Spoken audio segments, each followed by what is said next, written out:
हल्ली ना घटस्फोटाचं प्रमाण खूप वाढलं आहे. माझ्याकडे जेवढे केसेस येतात त्याच्यापैकी 10 पैकी साधारण 6-7 केसेस म्हणजे या घटस्फोटापर्यंत प्रकरणं पोचलेली असतात. ज्यांचे घटस्फोट झाले आहेत त्यांना सांगू का, की घटस्फोट झाला म्हणजे तुमचं आयुष्य संपलं. घटस्फोट झाला, मी आता काहीच करू शकत नाही. तर असं काही नसतं. हेच डोक्यातनं काढून टाका. माझ्याकडे लोकं पत्रिका पाठवतात, की सर पत्रिका बघा आणि सांगा, की माझं दुसरं लग्न होईल का?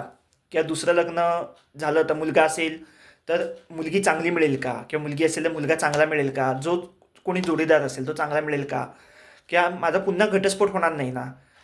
तर माझं हेच सांगणं असतं, की तुमच्या पत्रिकेत काय लिहिलं आहे, तुमचं दुसरं लग्न लिहिलं आहे, न लिहिलं आहे, जे काय असेल, ती पत्रिका आपण बाजूला ठेवू थोडा वेळ. तुमच्या मनाची आधी तयारी करून ठेवा. तुमच्या मनाची तयारी आहे का, की दुसरं लग्न करण्यासाठी जेव्हा तुम्ही तयार व्हाल, तेव्हाच तुम्ही दुसऱ्या लग्नाचा निर्णय घ्या. आता घरचे फोर्स करत असतात, घरचे घाईघाई करत असतात, की पहिलं झालं ते झालं, तू दुसऱ्या लग्नाचं बघ, दुसरी स्थळं बघूया. त्यांचं म्हणणंही बरोबर आहे. पण शेवटी संसार तुम्हाला करायचा आहे. त्या जोडीदाराबरोबर आयुष्य तुम्हाला घालवायचं आहे. त्याच्यामुळे तुमच्या मनाची जेव्हा तयारी होईल, की हां बाबा आता मी स्थळं बघायला सुरुवात करते किंवा आता माझ्या मनाची तयारी झाली आहे, मी दुसरं लग्न करायला तयार आहे. तेव्हाच तुम्ही स्थळं बघा, दुसरी स्थळं बघा आणि लग्नाचं बघा. त्यामुळे कोणतरी तुमच्यात प्रेशर आणतंय, कोणतरी तुम्हाला जबरदस्ती करताय, की कर बाबा लवकर लग्न कर. तर त्याच्यासाठी बळी पडू नका. म्हणजे घाईघाईत निर्णय घेऊ नका.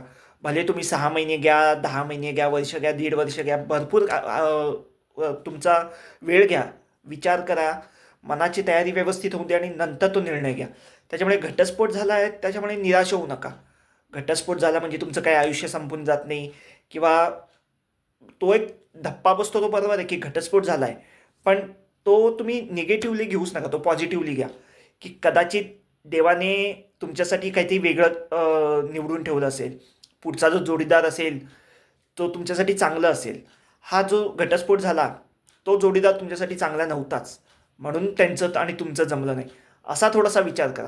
त्याच्यामुळे घटस्फोट झाला आहे म्हणून निराश होऊन अजिबात व्हायचं नाही. पुढे सगळं काही छान होणार आहे. त्यामुळे नेहमी पॉझिटिव्ह राहा.